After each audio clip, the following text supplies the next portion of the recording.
સ્વાગત છે મિત્રો આપ સૌનું ભક્તિ સંધ્યા ચેનલમાં। વટસાવિત્રી વ્રત વિધિ અને વ્રત કથા। વ્રત વિધિ।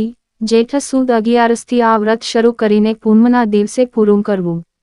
ઘણી બહેનો જેઠ સુદ 13થી પણ આ વ્રતનો આરંભ કરે છે। વડના વૃક્ષ નીચે મહિલાએ સંકલ્પ કરવો કે પરિવારના સુખ સમૃદ્ધિ અને અખંડ સૌભાગ્ય માટે હું બ્રહ્મ સાવિત્રી વ્રત કરી રહી છું। મને તેનું સંપૂર્ણ ફળ પ્રાપ્ત થાય। આ વ્રત કરનારે વ્રત દરમિયાન ફળાહાર કરવો, અબીલ, ગુલાલ, કુંકુ ચોખા અને ફૂલોથી વડનું પૂજન કરવું, વડને જળ ચઢાવવું, પછી સૂતરનો દોરો વડના થડને 108 વાર વીંટાળીને પ્રદક્ષિણા કરવી। પ્રદક્ષિણા વેળાએ નમો વૈ વસ્તાય મંત્રનો જાપ કરવો, સાથે પોતાના પતિના દીર્ઘાયુષ્ય માટે પ્રાર્થના કરવી।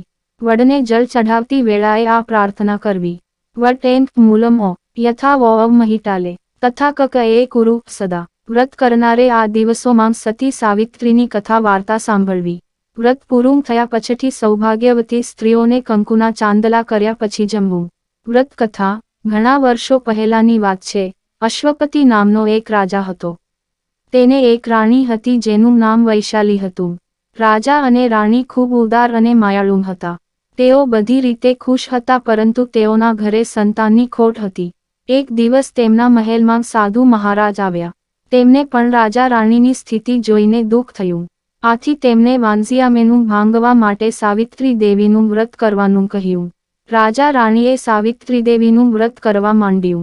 થોડા સમય પછી દેવી પ્રસન્ન થયા। રાજા રાણીએ કહ્યું કે માતા, અમે બધી રીતે ખુશ છીએ, પરંતુ અમારા ઘરે સંતાનની ખોટ છે। માતાએ કહ્યું કે તમારા ભાગ્યમાં પુત્ર નહીં પણ પુત્રી છે।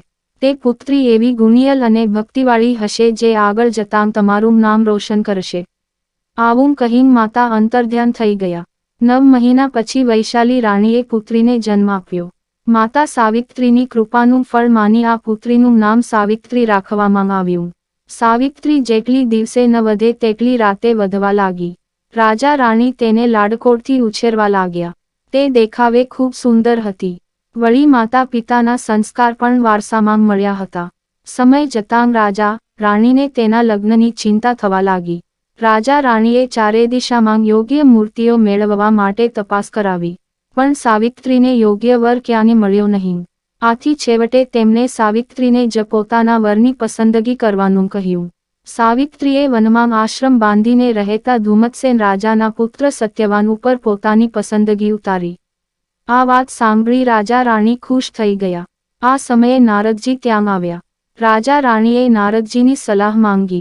નારદજીએ કહ્યું કે મહારાજ સત્યવાન બધી રીતે તમારી પુત્રી માટે યોગ્ય છે, પણ રાજા રાણીએ ચિંતાના સ્વરે કહ્યું કે પણ શું મુનિરાજ?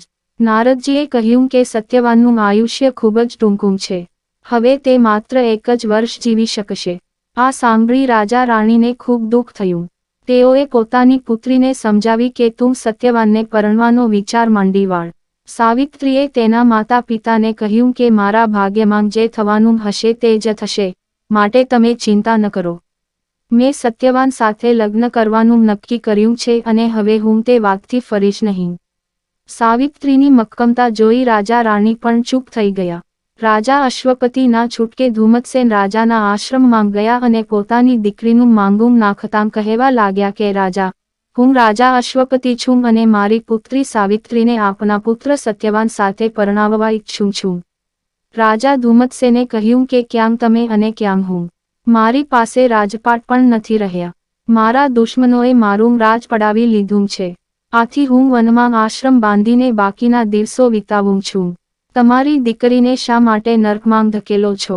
અશ્વપતિએ કહ્યું કે રાજન, મારી પુત્રી આપના પુત્રને પરણવા ઈચ્છે છે તો તમને વાંધો શું છે? રાજા ધુમત્સેને કહ્યું કે મને એમાં શું વાંધો હોય? ખુશીથી મારા પુત્ર સત્યવાન સાથે તમારી પુત્રીને પરણાવો। તેઓ ઊભા થવા ગયા।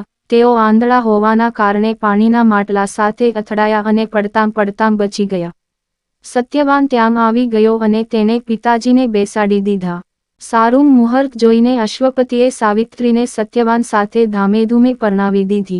રાજા રાણી ઉપરથી તો ખુશ હતા પણ અંદરથી ખૂબ દુઃખી હતા કારણ કે થોડા દિવસોમાં તેની પુત્રી વિધવા થવાની હતી।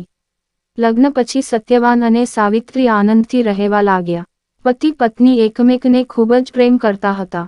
જ્યારે સાવિત્રીએ પોતાના પતિ વિશે નારદજી પાસેથી ટૂંકા જીવન વિશેની વાત સાંભળી હતી ત્યારથી તેણે સાવિત્રી દેવીની આરાધના કરવા માંડી હતી.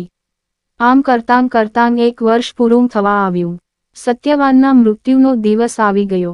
એ દિવસે સવારે સત્યવાન જંગલમાં લાકડા કાપવા જંગલમાં જવાની તૈયારી કરવા લાગ્યો. સાવિત્રી પણ તેની સાથે તૈયાર થઈ ગઈ. જંગલમાં એક સુકાયેલું ઝાડ જોઈ સત્યવાન તેને કાપવા લાગ્યો.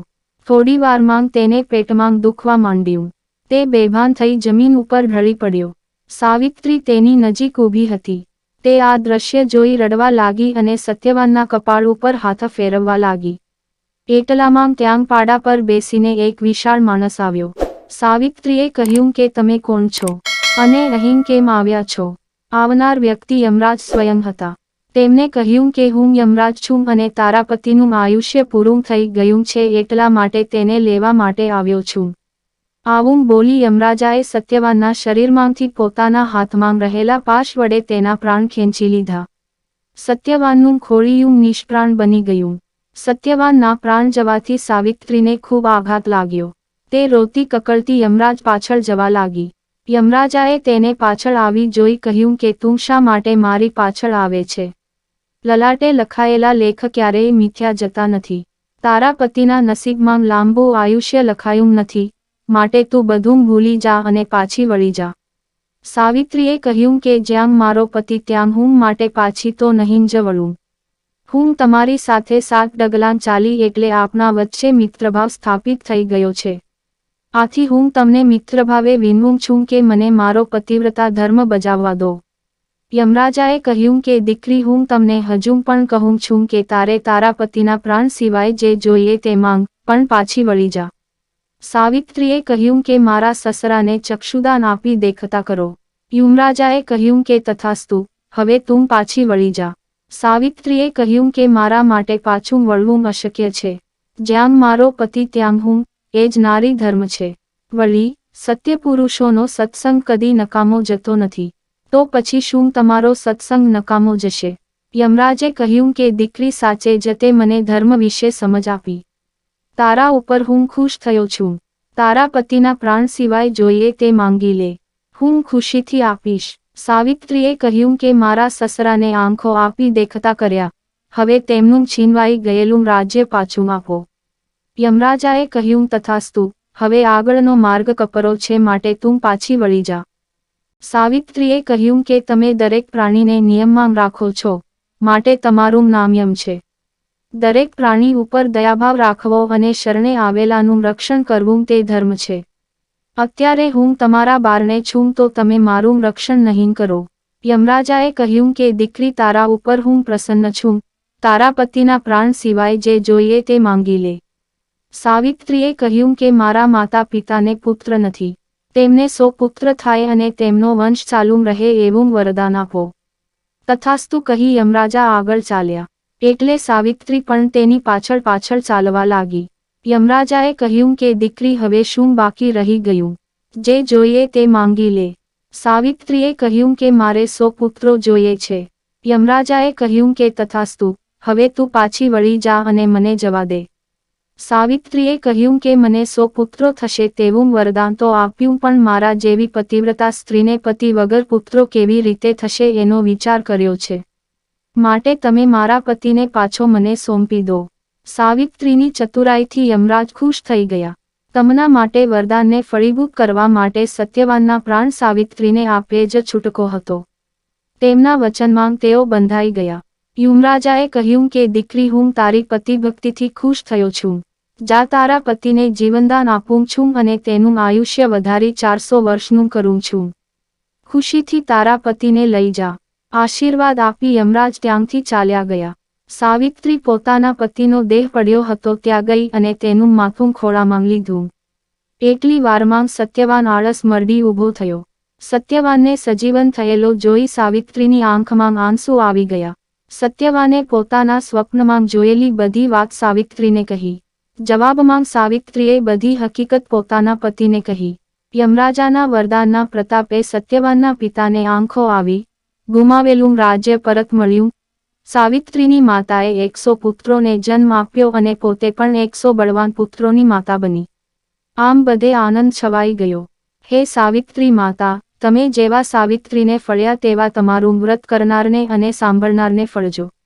મિત્રો, આ વિડિયો કેવો લાગ્યો તે કોમેન્ટમાં જણાવો અને જો પસંદ પડ્યો હોય તો ચેનલને સબસ્ક્રાઇબ કરો.